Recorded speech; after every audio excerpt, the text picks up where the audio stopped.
We have now Sebastian Bergmann.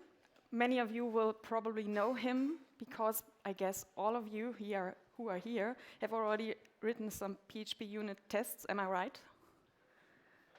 Yeah, okay.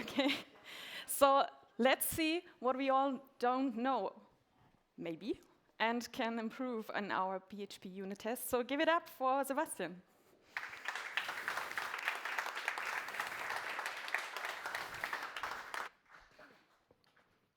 Danke. Kind word, thanks for the music. That still takes some getting used to, that there's music. So hi, I'm Sebastian, and I pushed the button and nothing happens. I pushed the button and something happened, that is good. Hi, I'm Sebastian. We're talking about things that you may not know. Disclaimer, there are also many things that I do not know, so welcome on this journey of discovering things that neither of us knows. Hopefully we can help each other out. So there are a couple of things that I know a little bit about, that I have some experience with, and most of that is pushing the button and nothing happens, okay? I'm old, as some people would put it, but I would put it like I have quite some experience of being a Sebastian. I've also quite some experience of doing things with computers and making them most of the time do what I want them to do, and I started doing that in 1990 with first BASIC, then C, then assembly on the Amiga, doing real-time 2D, 3D graphics shenanigans, and then at some point I started building extensions for mailbox software, and then the internet came along, and then I wrote things that you could connect to Amiga mailboxes via the internet using Telnet, and then the real internet happened. As I said, I'm old. Around that time, I started doing things with PHP. Yes, I still have my Amiga 1200, and it's working. And yes, I have PHP 4 on it. And yes, PHPUnit 1 works on that machine. But no, that's not something that you want to do for things outside of retro computing. But it's fun. And somehow that button only works every second time I press it. Okay, so I'm doing things with open source since 1998. Not only building open source, but in the last couple of years also trying to do what some people would refer to as lobbying. So I helped the PHP Foundation to run what it does, and I've been invited as a couple of times as an expert to the European Union to explain to them the problems and plights and whatever of open source developers, and hopefully things will get better at some point. 2000, I started to work on PHPUnit. At some point, I realized open source does not put food on the table or a roof over my head, so I started to do some work, which is when I founded a consulting company together with my two friends, Arne and Stefan. And together as the PHP consulting company, we help teams build better software. We don't build software for you, but we do everything that has to do with sharing our experience and doing knowledge transfer, consulting, coaching, training. So with all of that finally out of the way, we can get to the topic of today's presentation, which is probably one of the topics when it comes to testing and unit testing in general, and getting started with PHPUnit in particular, that confuses still a lot of people, because over the years, at least that's my understanding, that this is the main reason behind that. Over the years, there were many different terminologies and words that were used to describe really similar things, but if you do not precisely separate from one another, you do not really know when to use what and what you actually want to achieve with them, and that is where things get confusing. And if there's one thing that I would like to accomplish here today, is that I leave you less confused than I found you. I really hope that you're not leaving this presentation more confused than you came in. So here goes. We are dealing mostly with object-oriented software, object-oriented systems, and those are a web of collaborating objects. I really hate the term of calling a method somewhere. I always think about sending a message from one thing in your system to another thing, because to me that's just something that I can relate to, because as a minor topic in university, I studied biology, and when you look at cell biology, you always talk about cells sending messages to each other, either using electricity or chemicals or whatever. So we have a system built of teeny tiny small things that communicate to each other by sending messages, and sometimes we are interested in these messages. And the behavior of such a system emerges from the communication between all those bits and pieces. And the big idea here really is messaging, and yeah, like I mentioned, messages are sometimes important. Okay, so talking about objects. And here is the other thing where things usually get confusing, because we interchangeably call all these different things that we on a syntactical, technical level implement as an objects, without differentiating what are we using these objects for. And if you look at categorizing objects, you usually come up with two very different types of objects. Type is an overloaded term when we talk about, sorry about that, words, they're hard. And naming things is hard. So one big group of objects are so-called services. And the purpose of services is to encapsulate computational processes. Yeah, you have something that requires some computation, not necessarily in the form of, oh, I need to calculate a lot of stuff, but something that is reasonably complex that you want to encapsulate as an operation that can be reused. So for instance, I'm sure, because I see him sitting over there, if you look at something as complex as a event-sourced content repository, you will have many, many different operations that are very low level on the graph, moving a node from here to there, changing a parent, whatever. Those are computational processes that you want to look at in an encapsulated fashion to reduce the cognitive load that you as a developer must deal with when you want to do something with that. So we encapsulate those probably complex operations in one separate object so that we can look at them in isolation from everything else. So services encapsulate computational processes. Please do yourself, future self, the rest of your team, and your mental health and your sanity, and basically everyone, a favor, and implement an interface when you, or define an interface that you then implement when you deal with services. Yeah. Helps with testing. We'll get to that. The other big group of objects are so-called value objects. They represent a specific value, and they are really cool because, once again, they reduce cognitive load. You have objects that represent something that can never ever change because they are usually implemented in such a way that they are immutable. Newer versions of PHP allow you to use the read-only keyword to make that specific, that they cannot be changed once they are created. Static analysis tools like Psalm or PHP give you an immutable annotation to express something that is even stricter than just read-only. And they represent things like currency, monetary values, email addresses, whatever you want to represent from your domain as an object that does not involve a computational process. So sometimes when we write tests for our software, we want to test something that uses something else, that relies on the collaboration with a dependency. And sometimes we do not want to use the real dependency because that would be tedious, cumbersome, expensive in some dimension. So we just do not want to do it, or we cannot do it for some technical reason. And this is where test doubles come into play. And the term double comes from film, yeah, stunt double. Sometimes you have an actor that needs to do, or you have a character in the film that needs to do something that is dangerous. And the insurance for the actor says, no, we do not allow our actor to do that because when something bad happens, that is way too expensive.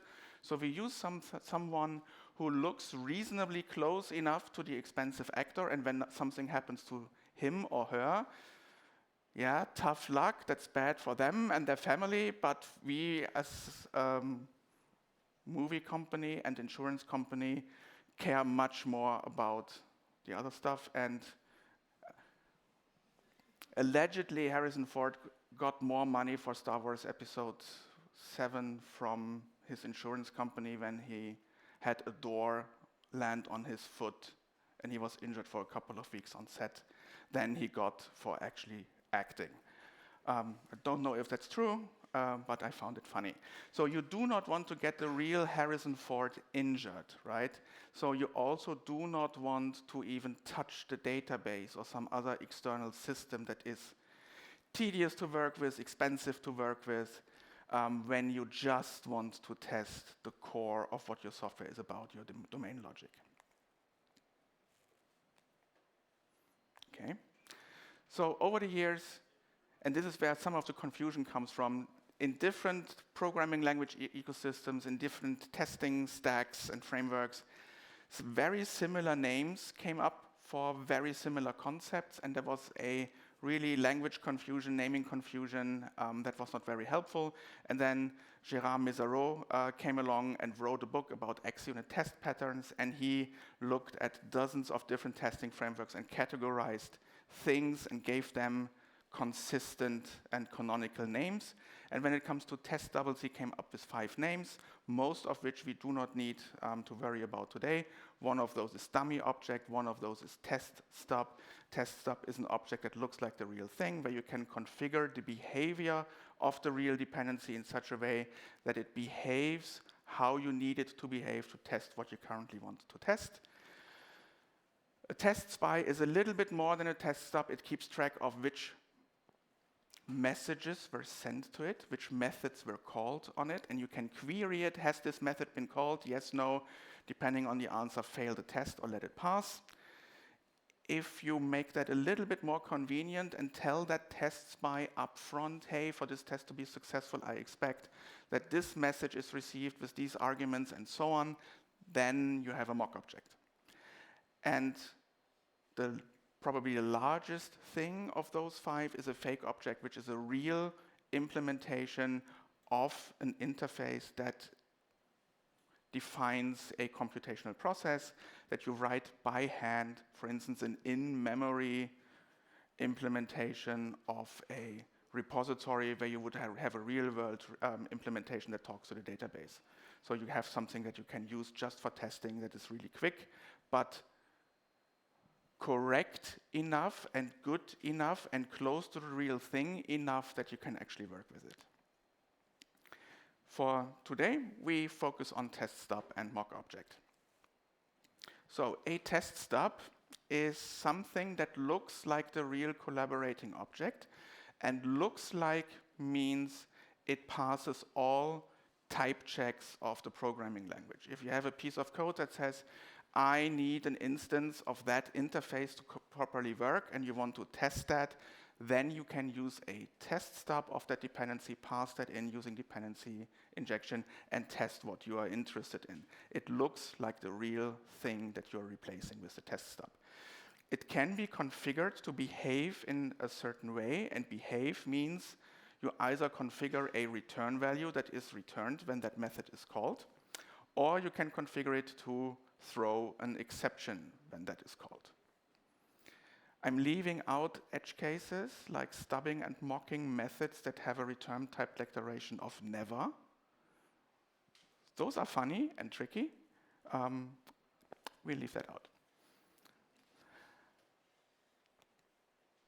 Now, and they allow us to test an object that interacts with the doubled object. Okay, so we have a mock object which also looks like the real collaborating object.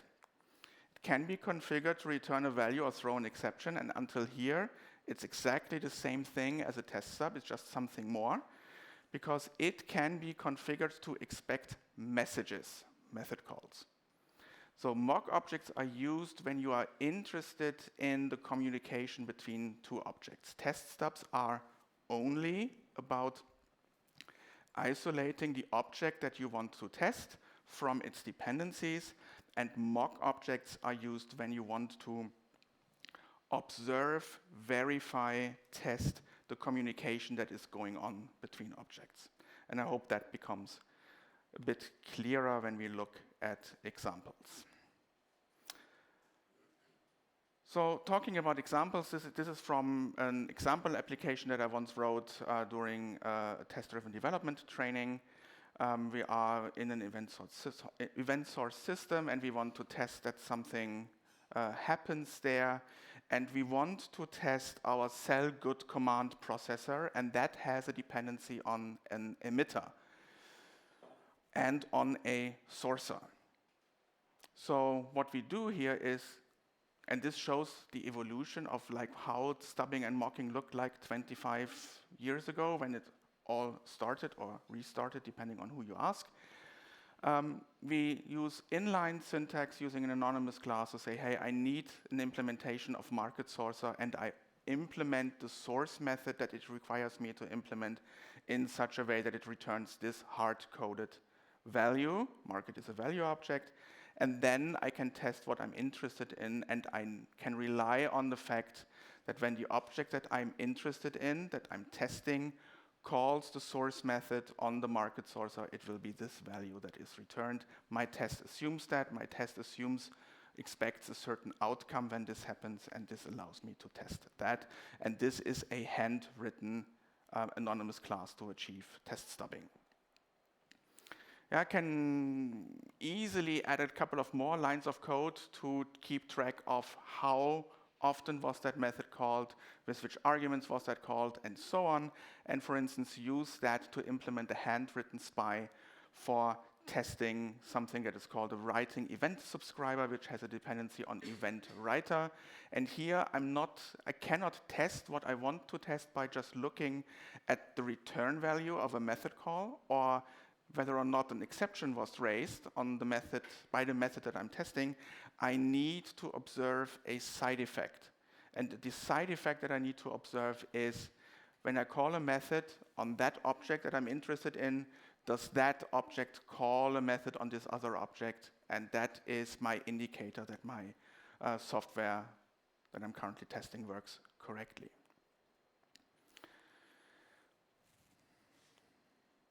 Now, you do not always want to write these test stubs and spies by hand.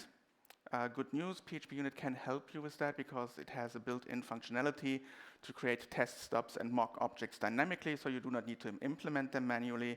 There is an API that allows you to say, hey, I need an object that looks like this, that behaves like that. And this is what I'm talking about now. Think of the next 3 bullet points as either a disclaimer, a promise, or a warning, because I will show the most common use cases. And I cannot emphasize this enough, because I get a lot of feedback from people, and I'm still figuring out how to improve the documentation for that. But many developers come to me when they get started with PHPUnit and say, hey, the documentation lists so many features, I'm overwhelmed. How can I possibly learn all of that? And then I usually tell them, you only need like 30–40% of that, and the rest is just for edge cases and the odd situation where you actually need that. You only actually, every day, you need very few things from that, and this is most importantly true when it comes to the test doubles functionality. There's a lot of functionality in there that I myself have never used or very rarely used. And maybe we need just some label that says, hey, this is commonly used, this is less commonly used. You only need to know that it exists. So when the time comes that you need this, you remember, I read about that, this exists, this is the problem that I'm looking for a solution right now, and there I can look it up. I don't know. Ideas welcome. So I will show now the most common use cases while ignoring all the edge cases where you can hurt yourself. And I will also not talk about deprecated functionality, because right now a lot of functionality in PHPUnit 10 and 11 is deprecated and marked for removal when it comes to test doubles. And I really look forward to next year, February, when PHPUnit 12 comes along, that all of this old craft from over 15 years of features that were always confusing. Some of them never really had a use case, sorry, and some of them no longer have a use case because the language has evolved. So I'm not talking about those. If you're really into edge cases, and if you really want to see how not to do it, have a look at another presentation of mine that is called Avoiding Mockageddon. Mockageddon is one of those terms that is analogous to over-mocking. Like with everything that's useful, you can overdo it, and the same is true for doubling and mocking objects when it comes to testing. So don't do that. So the example from earlier, if we do that with PHPUnit, we can just tell PHPUnit create stub. Create stub expects exactly one argument, the name of the type, which hopefully is an interface, but it can also be the name of an extendable class. An extendable class is one that is not marked as final. Create stub, give me something that looks like a marker source or object, and then you can configure it. When the method source is called, it will return this value. And hopefully, usually, that is more readable than the inline anonymous class. And it makes it really convenient and quick to do things when you need that. Same goes for the mock objects. There's a method that is named createMock. One argument, again, the name of an interface or an extendable class. And then you can configure using the same API that you use for test stubs, plus API for setting up expectations. In this case, we expect that something happens exactly once. What we expect to happen exactly once is the call to the method write, and the method needs to be called with $event as its argument. And then we can test the communication between those two objects. Now, the devil always is in the details, so what is going on under the hood? Method create stub, as I already explained, expects the name of a type, which can be an interface or an extendable class.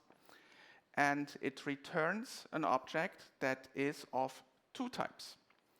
Now, in the language, we can already express that something is of two types using intersection types, but we cannot yet express in the language through real syntax that one of those two types that is part of this intersection is variable, because it depends on the parameter that we pass in.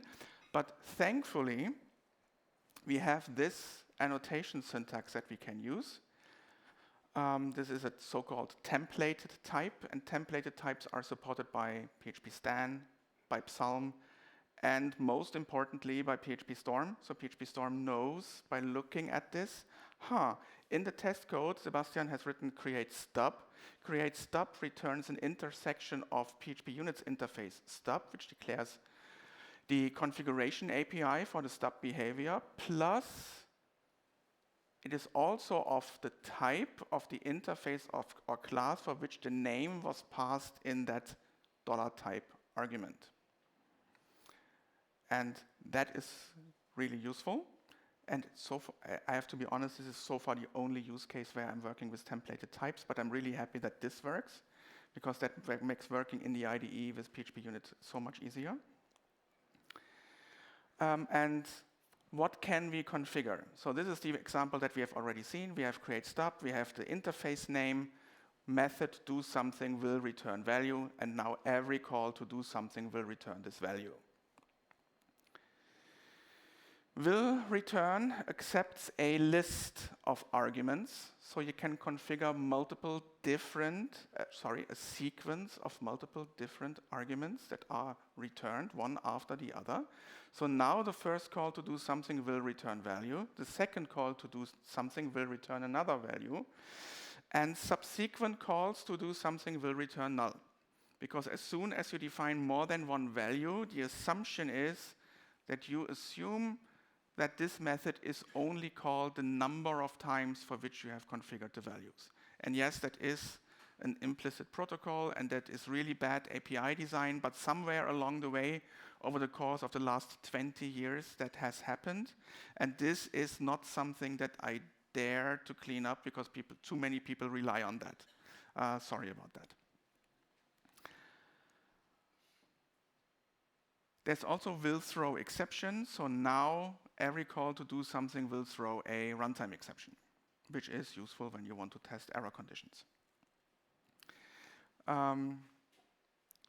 The tests that are part of PHPUnit's own test suite for testing the test double functionality are a really good example of how to properly name your tests so that you get useful test docs output as documentation. But they're also really good to use in a presentation like this to explain how you can, and in which situations you can and cannot create test stubs. So you can create a test stub for an interface, for an extendable class, for an extendable read-only class, but you cannot do it for final classes, for enumerations, for unknown types, and so on. So that is nice. Yeah, and you can configure a lot of things, and this list is really long, and this is exactly what I meant earlier. A lot of the things you will never ever need, or very rarely need. And there's always the fallback, like if none of the things that you see here work for you, you can, for instance, say return callback and have inline a piece of code that computes on demand the return value that should be returned. All of those return values that you return from a stubbed method, of course, need to match the return type declaration of that method. By default, PHPUnit tries to automatically generate return values for you when a stubbed method is called for which you did not explicitly configure a return value. This was not necessary before PHP 7, before we had return type declarations. Because back then, it was really easy. We just always returned null, because it was always true, or usable. And now it's a little bit more complicated, and in fact, it's a lot more complicated than that, because we always try to find the minimal value, even for intersections and unions. And again, we do not need to get bogged down in the details. Create mock works very similarly. You get an intersection of mock object, which is the configuration interface that PHPUnit provides, and the type for which you passed in the name. And you have already seen that. We expect that a method is called exactly once, and we can combine that with runtime behavior. Sometimes you need that, most of the times you don't. And now do something must be called exactly once, and every time do something is called the value that is shown on the right is returned. Once is a convenience wrapper for exactly one. Sometimes you need something to be called 3 times, or 42 times, or 23 times, I don't know. There's exactly 0 that you can use, for which never is a convenience wrapper, because sometimes you do not want that a specific method is called. Sometimes you do not care how often a method is called, but it is called at least once. That's when you use at least once. At least once is a convenience wrapper, again, for at least one. There's at most. Sometimes you don't care about how often it's run, as long as it's called at most, not more than one. So that is possible. And you can have expectations on the arguments that are passed to the method. Most common case is that you put in the expected value into the braces of the with statement. But that, once again, is just convenience for using this equal to. And for every assertion, or for most of the assertions that PHPUnit has, things like assert equals, assert same, and so on, there is a so-called constraint that you can use here. Most of the time you want to use equal. Sometimes you may want to check for identity the same way that you use assert same, and then you would use identical to. But there's also greater than or equal, less than or equal, string matches regular expression, string matches format, and so on and so forth. And once again, you can do something with a callback. If none of these things out of the box work for you, you can define a callback. Same test stub output again for everything for which you can create a test stub, you can create a mock. And these are the things that you can create or configure on a mock object to expect something. And there is a lot that you can expect. And once again, in most cases, you won't need everything of that. Especially, and this is something that I only discovered last year, that was possible. And I kid you not, I did not know before. While I was writing, like last year, I reached a point while refactoring the system that at some point I decided, okay, I delete all the existing unit tests for test stubs and mock objects because they have become so bad over the years that they are not really clear at what they intend to test. that I started from scratch, and then I found a feature that a method call can be expected contingent on whether another method was previously called. I do not have found a use case for that, but it is there, and some people tell me that they are using this, and they would be really mad if I remove that feature. So I'm not removing it for now, but at some point I would really like to understand the use case for that. So in a nutshell,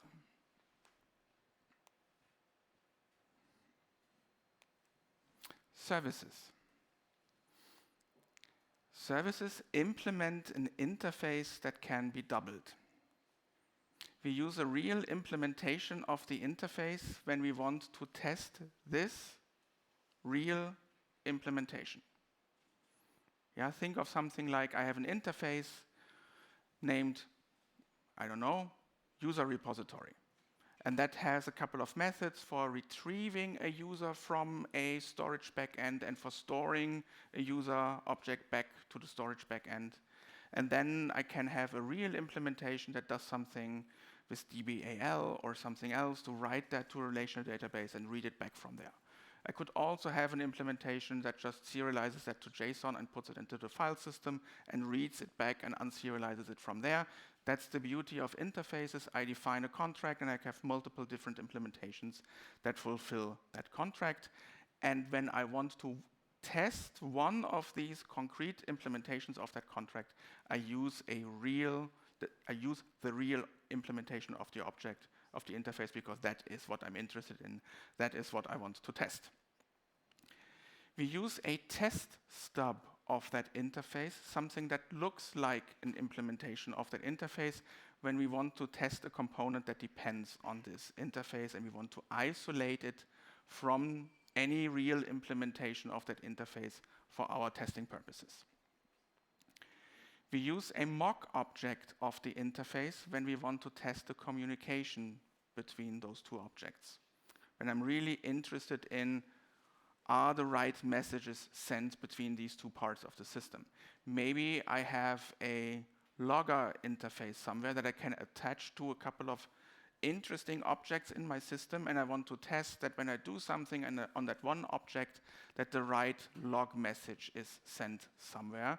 That's when I use a mock object for the logger interface, so that I can expect when I call this method on that object, then the logger is called with the right argument. We have value objects, on the other hand, which are immutable, which reduces cognitive load. Cognitive load is reduced because when I'm working with a value object, I do not need to be afraid that something happens to the state of that object. Whatever I do, that's not whatever I do. There are some really dark black magic tricks that you could use. Don't do that. When you're not doing something stupid, you can rely on the fact that the state of such an object never ever changes. So you do not need to worry about replacing them with something that looks like them when you test something that uses them. You do not need to worry. And I know some people think that this is esoteric psychology, whatever, nonsense. No, it's not. You do not need to worry about that. So you can focus more on the problem that you're actually trying to solve, on testing the thing that you're actually interested in, and totally forget about that value object. So value objects are immutable. They cannot be doubled, because if you implement them properly, they are final. And yes, disclaimer, black magic, people will have weird ideas. So there are packages that you could install that hook into your auto-loading that remove final keyword and read-only keyword from all the source code that you load. Don't do that. Or if you do that, please don't come complaining to me or others that my software does not work properly with your software. Don't do that. It's not a problem that value objects cannot be doubled, because you also would not double a string or an integer or a float or a bool. Those are value types. And yes, a value object is an object type, but semantically you think about them as values, and values are immutable, and you do not need to care about that.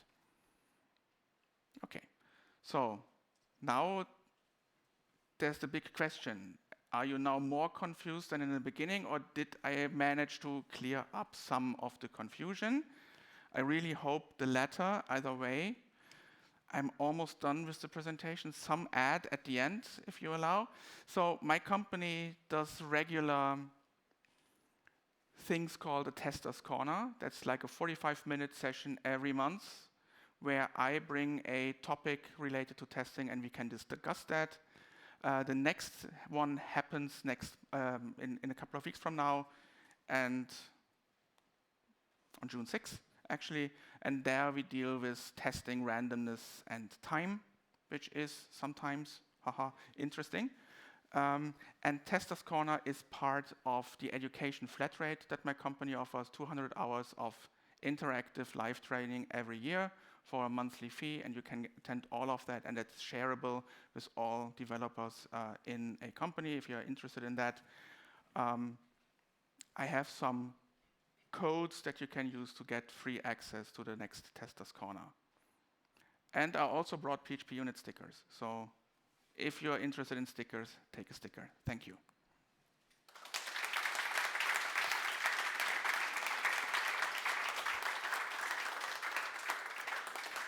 Thank you, Sebastian, for this talk. And in fact, I have one question for you. Would you categorize entities as services?